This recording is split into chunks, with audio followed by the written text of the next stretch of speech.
Assalamualaikum warahmatullahi wabarakatuh. Hello, welcome to our group. So, we are from group 13, Cross Cultural Understanding. So, our group member is me, Ratri, Septi, Astuty, Nur Maulani, and Miftahul Jannah. So, in this session, we will explain a little bit about communication solution. So, the first material will be explained by me, Ratri, Septi, Astuty. Okay, let's getting started. First of all, I will explain about why cross-cultural communication is important. Let's have a look to the PowerPoint here. To be successful in any industry, organizations need to understand the communication patterns of employees, customers, investors, and other audience. Awareness and willingness to adjust allow for the exchange of information regardless of cultural values, norms, and behaviors that may vary between audience. Given the different backgrounds that each audience comes from, it is critical to understand how cultural influence communication and how this can impact organizational process. Patty Goodman, PhD, the faculty lead for cross-cultural communication, Northern's Masters in Corporate and Organizational Communication program says, effective of cross-cultural communication is essential to preventing and resolving conflict, building networks, and creating a satisfactory work environment for everyone involved. Additionally, the Society for Human Resource Management reports that cultural has a significant impact on productivity. As such, it is important to be cognizant of the fact that employees from different backgrounds are motivated by different activities and reach differently to various management and communication styles. Okay, that is all from me, Dr. Septi. The next material will be brought by Nur Maulani. Nur Maulani, time is yours. Okay, the next material will presented by me. My name is Nur Maulani. The material that I will present is the tips for effective cross-cultural communication and communication process. So, the tips for effectiveness our cross-cultural communication is first, maintain etiquette.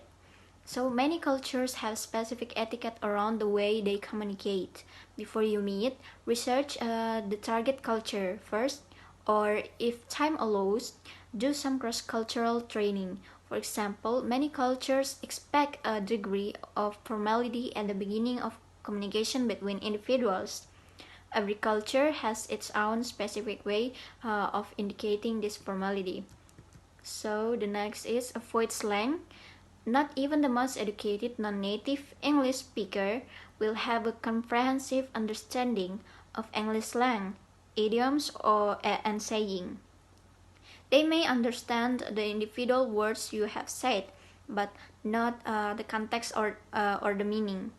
As a result, you could end up confusing them or at worst offending them. Next is speak slowly. Even if English is the common language in a cross-cultural situation, it's not a good idea to speak at your normal conversational speed. Modulating your pace will help, as well as speaking clearly and pronouncing your words properly. Next is keep it simple. In a cross-cultural conversation, there's no need to make it harder for both of you by using big words. Just keep it simple. Two-syllable words are much easier to understand than three-syllable words, and one-syllable words are better than two-syllable words. Next is practice active listening. Active listening is a very effective strategy for improving cross-cultural communication. Restate or summarize what the other person has said to ensure that you have understood them correctly and ask frequent questions. Next is take turns to talk. Make the conversation flow more freely by taking it in turns to speak. Make a point and then listen to the other person respond, particularly when people are speaking English as their second language. It's better to talk to them in short exchange rather than delivering a long monologue that might be difficult for them to follow. The next is write things down.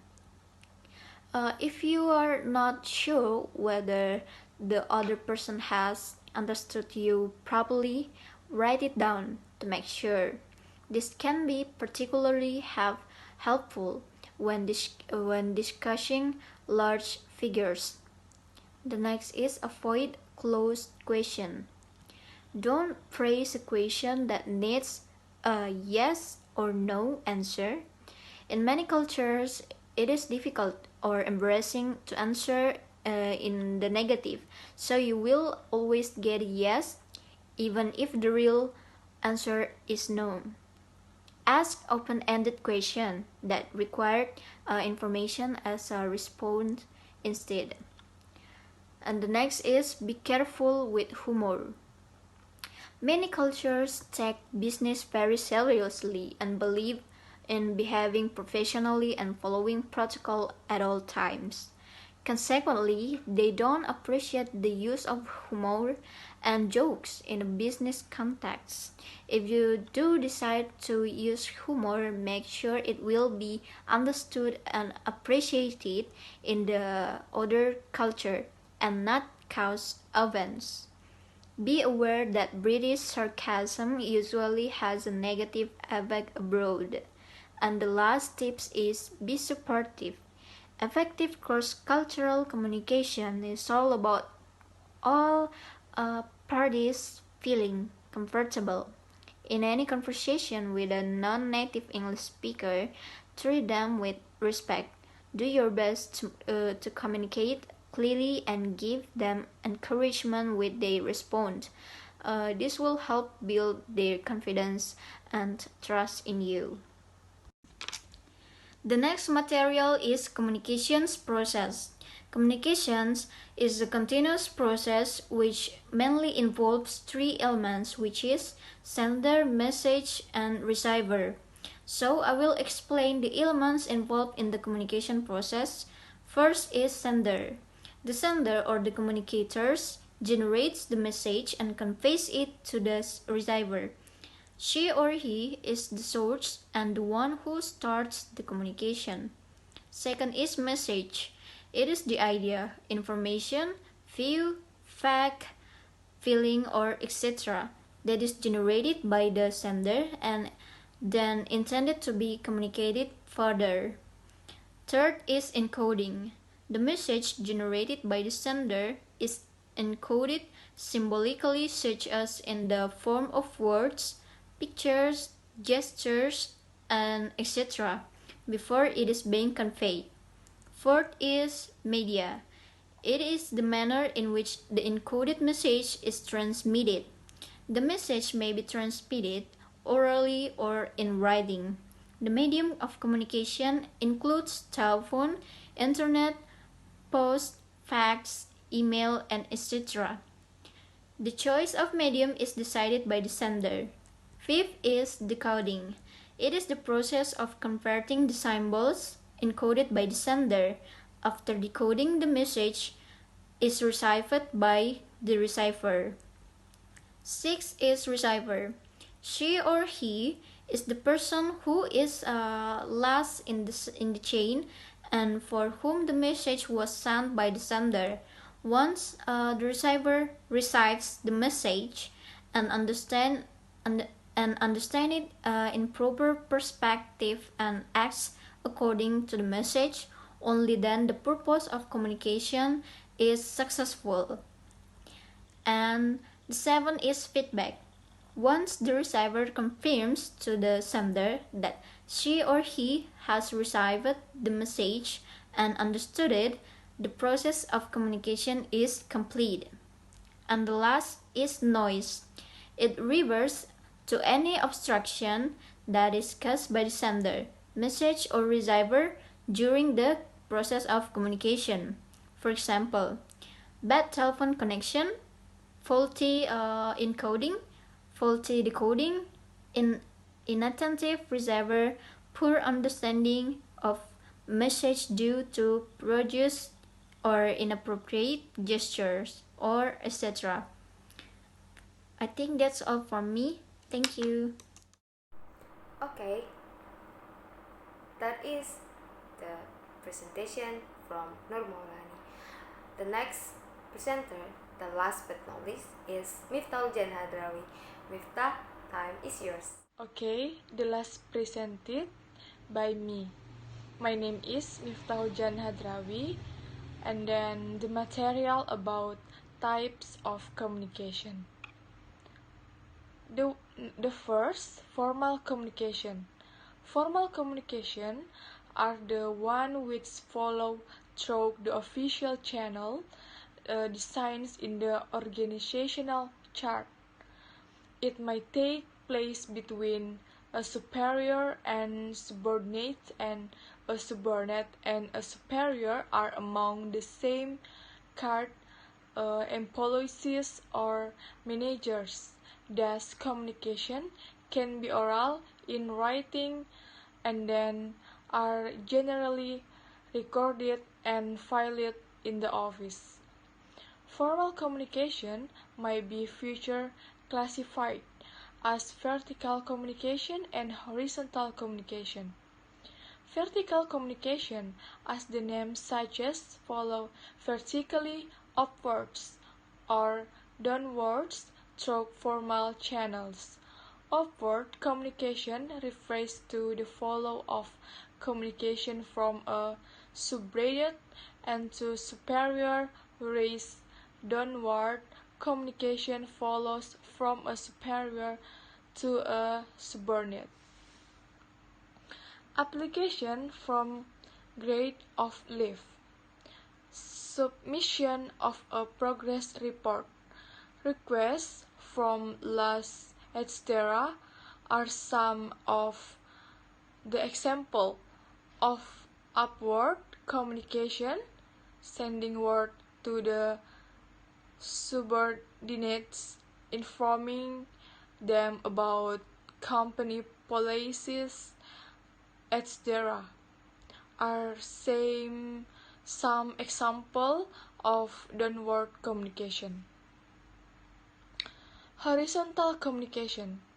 Horizontal or lateral communication takes place between one division and other. For example, a production manager might contact the finance manager to discuss the delivery of raw material or its purchase. Types of communication. Network informal communication. The first, single chain. In this type of network, communication follows from every superior to his subordinate through a single chain, and then next, in this network, all subordinates under one superior communicate through him only. They are not allowed to talk among themselves. Circular. In this type of network, the communication moves in a circle. Each person is able to communicate with his adjoining two persons only. Free flow. In this network, each person can communicate with any other person freely. There is no restriction. And then the last, in this type of network, a subordinate is allowed to communicate with his immediate superior as well as his superiors and superior also. However, in the latter case, only ordinate communication takes place. Next, informal communication. Any communication that takes place without following the formal channels of communication is said to be informal communication. The informal communication is often referred at as the communication is gratifying as it spreads throughout the organization, and then in all direction without any regard to the levels of authority.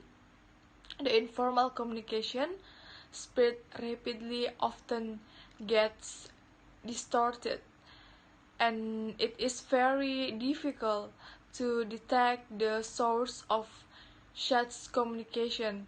It also leads to rumors which are not true. People's behaviors is often affected by the rumor and informal discussion, which sometimes might hamper the work environment.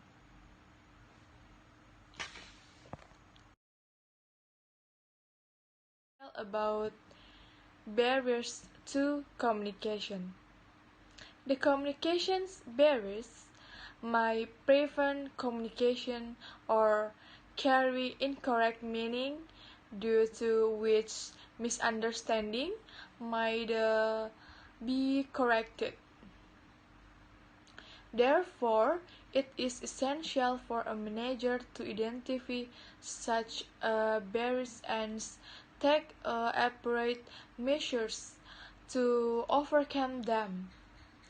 The barriers to communication in organization can be broadly grouped as follows. Number one, semantic barriers. These are concerned with the problems and obstructions in the process of encoding and decoding of a message into words or impressions. Normally, such barriers result due to use of wrong words, faulty translation, different interpretations, and etc. For example, a manager has to communicate with workers who have knowledge of the English language, and on the other side he is not well conversant with the Hindi language. Here language is a barrier to communication, as the manager might not be able to communicate properly with the workers. Number two, psychological barriers. Emotional or psychological factors also act as barriers to communication. The state of mind of both sender of receiver of communication reflects in effective communication. Of a worried person communicate properly, and an angry receiver cannot understand the message properly. Thus, at the time of communication, both the sender and the receiver need to be psychologically sound. Also, they should thus trust each other. If they do not believe each other, they cannot understand each other's message, its original sense. And then next, the third, originational barriers. The factor relate the horizontal structure, rules and regulation, autonomy, relationship, etc. may sometimes act as barriers to effective communication in the organization. With a highly centralized pattern, people might not be encouraged to have free communication. also write rules and to have free communication, also rules and religion relations, uh, and then cumbersome producers may also become a handle to communication. Personal biases. The personal factor of both sender or receiver may act as a bias to effective communication. If a superior thinks that particular communication might adversely affect his auditory, he might suppress such communication. Also, if that supers do not have confidence in compet of their subordinates, they may not ask for their advice. The subordinates may not be willing to offer a useful suggestion in the absence of any reward or application for a good suggestion.